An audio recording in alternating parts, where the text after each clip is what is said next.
Assalamualaikum, selamat malam Pak Ustadz. Waalaikumsalam, selamat malam, shalom.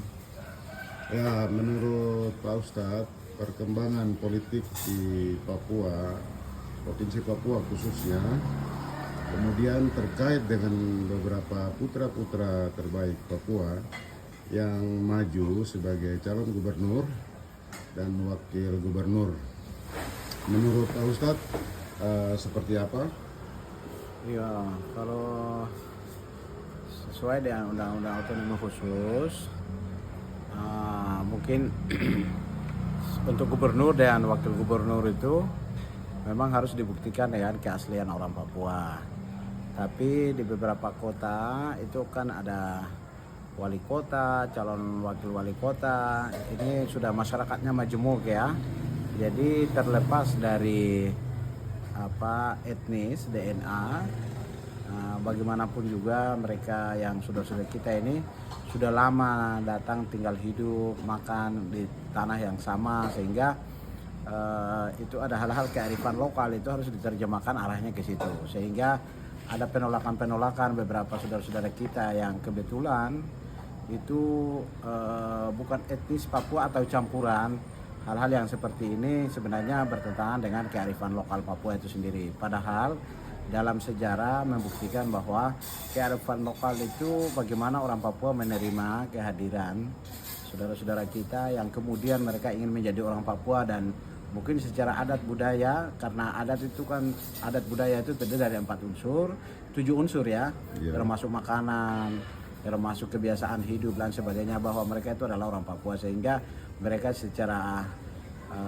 alamiah, secara adat budaya diterima dan sebagai bagian dari tidak terlepas integral ya dari etnis Kepapuaan itu sendiri. Itu yang mungkin perlu ada kearifan lokal yang kemudian itu pergeseran makna kearifan lokal ini harus diterjemahkan bahwa secara alamiah.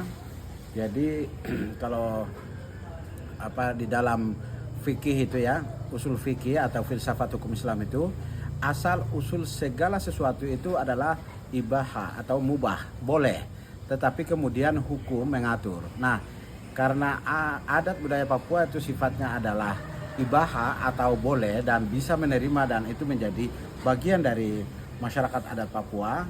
Nah, hukum inilah otonomi khusus kemudian mengatur. Nah, pengatur itu ada kearifan lokal di mana kelompok pendatang yang baru itu mungkin yang dimaksud dalam undang-undang otonomi khusus supaya memberikan ruang kepada orang asli Papua, tetapi saudara-saudara kita yang sudah beranak pinak dan beranak cucu di Papua itu sebagai bagian integral, sebagai bagian dari orang Papua yang harus diterima dalam saya dengar Ibu Yani ditolak, itu sebenarnya sudah salah kaprah.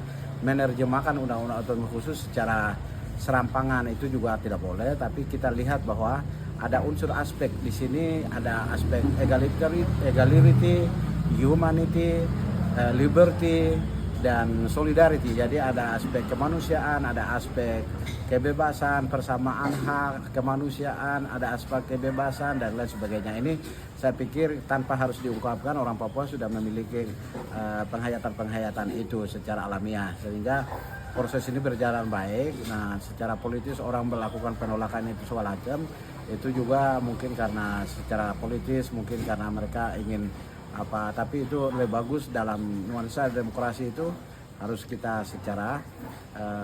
secara demokratis menerima perbedaan itu sesuatu yang alamiah. Naturallah.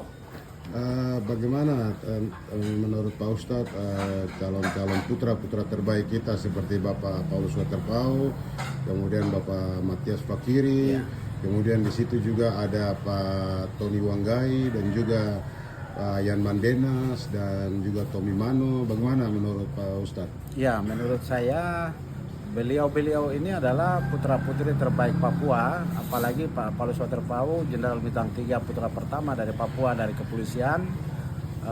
Pak Matius Fakiri, beliau seorang mualaf, seorang muslim Papua, orang asli pertama yang juga adalah jenderal.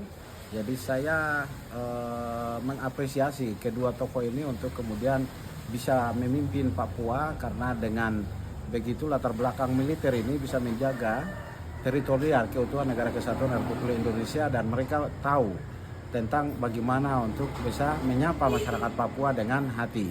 Saya lihat ada faktor-faktor keberhasilan yang itu dilaksanakan oleh Pak PJ Gubernur Pak Papua Pegunungan macam Pak Dr. Felix Wanggai. Nah, hal-hal ini saya lihat sosok itu juga akan bisa diharapkan muncul dari Pak Matius Fakhiri dan Pak Paulus Waterpauw.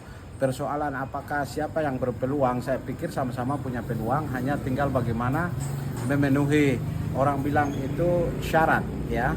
Syarat bisa jadi tidaknya itu satu, rekomendasi partai politik. Yang kedua, pasangan yang dipilih sehingga itu dapat mewakili wilayah adat, karena Papua Induk ini kotanya sudah majemuk, tetapi kita berdiri di atas wilayah adat yaitu Tabi dan wilayah adat Saireri, sehingga bisa Pak Paulus Waterpauw misalnya menggandeng putra salah satu dari Saireri, Pak Dr. Tony Wanggai dari NU misalnya. Nah, kemudian Pak Matius Fakhiri juga demikian, ada salah satu putra terbaik juga misalnya akan menggandeng misalnya untuk maju misalnya dengan Pak Tommy Mano.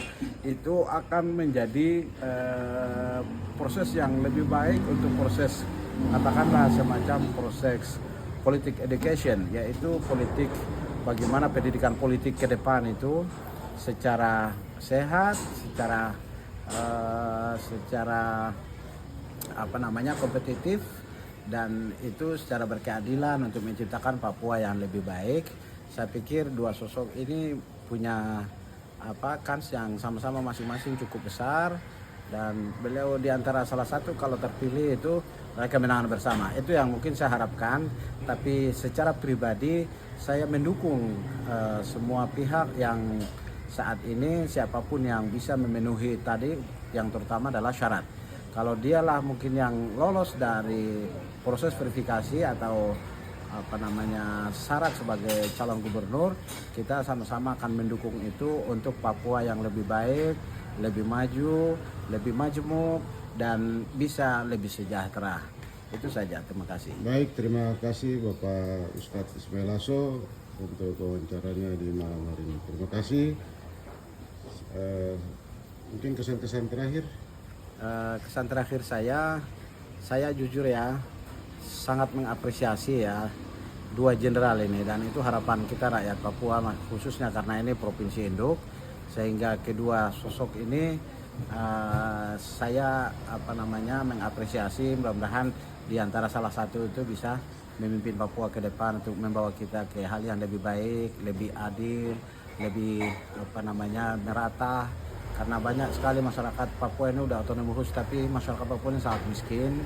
Oleh sebab itu kita berharap kedua jenderal ini bisa membawa perubahan-perubahan itu supaya untuk lebih kepada keadilan ekonomi, terutama pendidikan, kesehatan. Dan saya berharap pendidikan di Papua ini harus tanpa biaya, dipungut biaya. Bisa pendidikan itu seluruh gubernur, seluruh 5 gubernur, seluruh para bupati, wali kota membebaskan biaya pendidikan, karena itu tolak ukur dasar maju tidaknya sebuah bangsa itu pendidikan. Jadi pendidikan, semua biaya pendidikan dibebaskan dari sekolah dasar sampai SMA, itu harapan saya. Yang kedua untuk kesehatan, bagaimanapun juga kesehatan ini rakyat Papua ini seperti macam peredaran miras yang begitu bebas, ini harus dibatasi. Terus yang ketiga, pembangunan tidak akan berjalan baik, karena itu pemimpin Papua kelak itu harus latar belakangnya militer. Itu harapan saya. Karena apa? Karena kalau kita orang sipil ini, daerah ini selalu tidak aman. Pembangunan itu tidak akan bisa dibangun tanpa ada keamanan, kenyamanan. Jadi harus aman dulu, baru kemudian pembangunan bisa berjalan. Itu saja. Terima kasih. Baik, terima kasih Pak Ustadz Ismail Aso. Terima kasih. Selamat malam. Selamat malam.